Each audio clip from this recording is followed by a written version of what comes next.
Good morning, children. In previous lecture, we have discussed about entropy and entropy change. In today's lecture, we'll discuss about Gibbs free energy change, physical significance of Gibbs free energy, as well as second law of thermodynamics and relation between delta G naught and equilibrium constant Kc. And for theoretical part, this is the last lecture for theory, and one more lecture I'll give you, and that will be based upon the numericals. So come to the today's topic. Gibbs free energy G and Gibbs free energy change delta G. The amount of energy available for doing useful work or non-expansion work under conditions of constant temperature and pressure is known as Gibbs free energy. Mathematically, G equals to H minus Ts. The free energy G itself is not very useful. Instead, change in free energy delta G is more useful in predicting the direction of spontaneity. So delta G is equal to G final minus G initial. Already you know G is state function which depends initial and final position only and independent upon the path. For a chemical reaction, delta G equals to G product minus G reactant.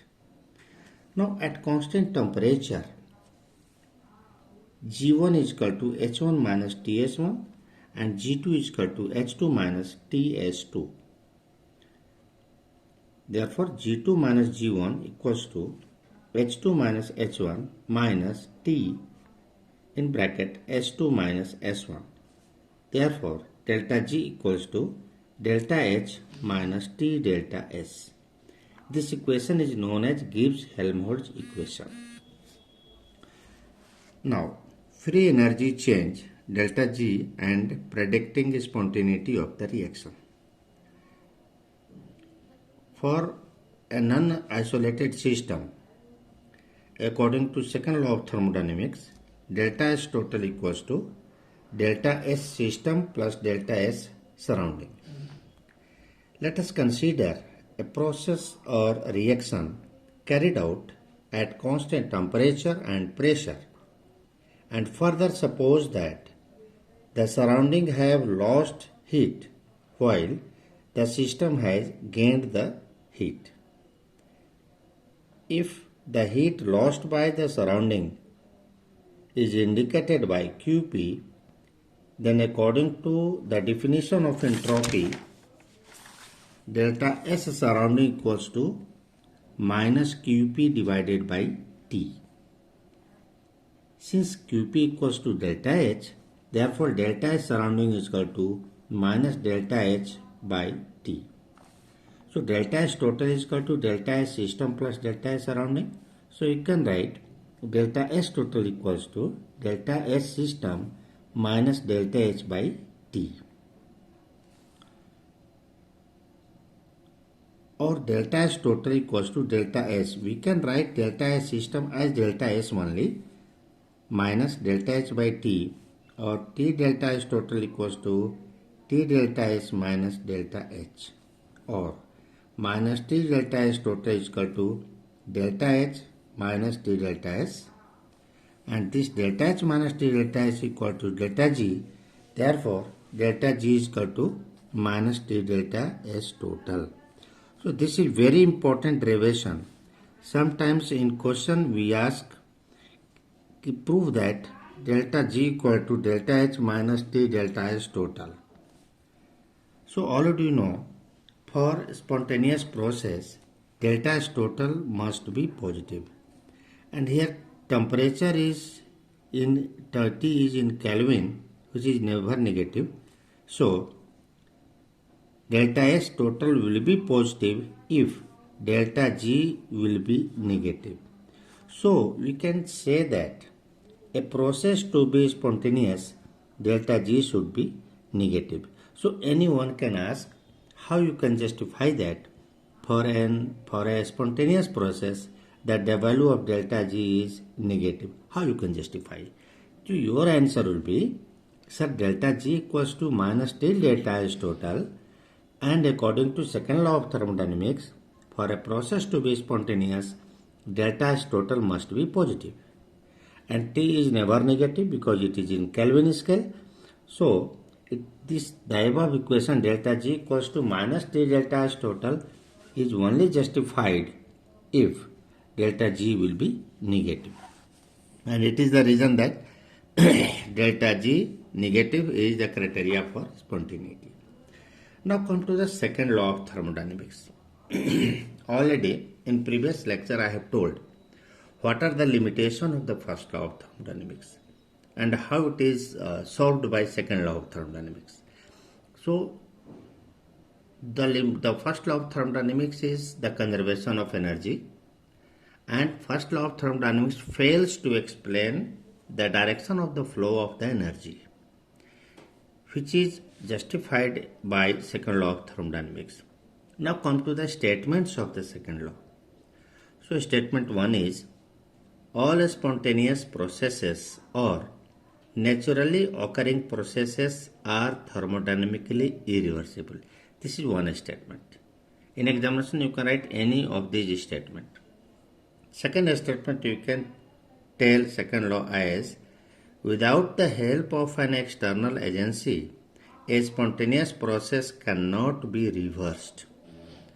Or third you can tell, the entropy of an isolated system must increase if it is to be spontaneous in a particular direction. That is, delta S system greater than 0, that is positive. Or fourth statement, in a non-isolated system, the total entropy of both the system and surrounding must increase or must be positive. It means delta S total plus delta S surrounding greater than equal to greater than 0, which is positive. Now, the second law of thermodynamics can be stated as many. Suppose one statement is telling the water flow from higher to lower level. This is also the concept of second law of thermodynamics. Yeah, the tendency of nature is to have maximum randomness or maximum entropy. This can also be the statement of second law of thermodynamics. So the combined statement of first law and second law of thermodynamics is, the energy of the universe is conserved whereas its entropy increases in a naturally occurring or spontaneous process. This is the combined statement of first law and second law. Now come to the physical significance of Gibbs free energy change. It means free energy and useful work. So by first law of thermodynamics, Q equals to delta U plus W. Here Q is equal to heat absorbed by the system, delta U is equal to change in internal energy, and W is equal to work done by the system. Or Q is equal to delta U plus W expansion plus W non-expansion. Now work done can be classified in two parts. One is expansion work and other is non-expansion work. So the first law of thermodynamics can also be written as Q equals to delta U plus W expansion plus W non-expansion. And already you know W expansion is equal to P delta V. Or Q equals to delta U plus P delta V plus W non-expansion. Since delta U plus delta P delta V equals to delta H, therefore this equation can be written as Q equals to delta H plus W non-expansion. For a reversible change taking place at constant temperature, delta S equal to Q reversible by T. Therefore, Q reversible is equal to T delta S. Now, this is equation 2 and Q equals to delta H plus W non-expansion is equation 1. Now, if we put the value of Q as T delta S, then T delta S is equal to delta H plus W non-expansion, or delta H minus T delta S is equal to minus W non-expansion, and delta H minus T delta S is equal to delta G. Therefore, delta G is equal to minus W non-expansion. So, the physical significance of delta G is the decrease in energy which is used for non-expansion work or useful work is known as Gibbs free energy change. Thus, the literary definition is the decrease in the free energy of a system in a process is the measure of maximum useful work done by the system. So, W non-expansion is maximum work done by the system. Now, in electrochemical cell, the useful work is the electrical work. And already know the electrical work done is nothing but non-expansion work. So, if E is the EMF of the cell and N is the number of moles of electrons involved in the cell, then electrical work is NF E naught cell. Therefore, you can tell minus delta G naught is equal to NF E naught cell, or delta G naught is equal to minus NF E naught cell. This delta G naught is standard condition. E naught cell is standard EMF of the cell. So, we can write delta G equals to minus NF E cell. F is Faraday. So, 1 Faraday is 96500 Coulomb. So, this is also very useful formula. On the basis of this formula, you have to solve some numericals also. Now, the last topic is the standard energy change in terms of standard free energy of formation. The change in free energy which takes place when the reactant in their standard state are converted into the products also in their standard state, or delta R G naught is equal to summation of delta F G naught product minus summation of delta F G naught reactants. So, the free energy change during formation of 1 mole of a substance from its constituent particles or constituting elements in their standard state is known as standard free energy of formation.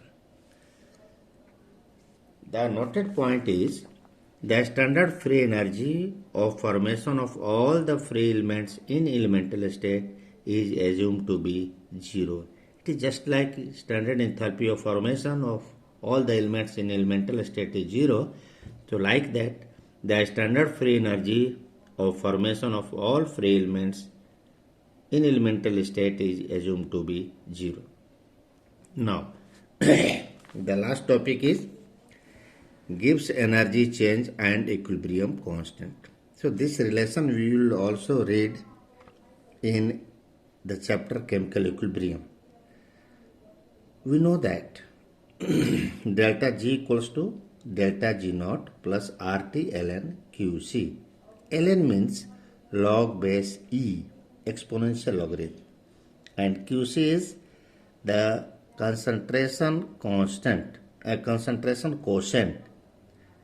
At equilibrium, QC is equal to Kc. Here Kc is equilibrium constant, and already we know in equilibrium condition delta G equals to 0. So, at equilibrium 0 is equal to delta G naught plus RT ln Kc, or delta G naught is equal to minus RT ln Kc, and if we convert ln to log base 10, then delta G naught is equal to minus 2.303 RT log Kc.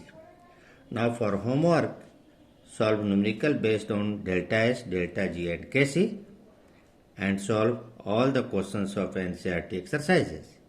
So, this is the last topic of theoretical part of this chapter. In next and last lecture, I will discuss some numericals common numericals based on Hess law. Delta H is equal to delta U plus delta NGRT, delta S or delta G and equilibrium constant.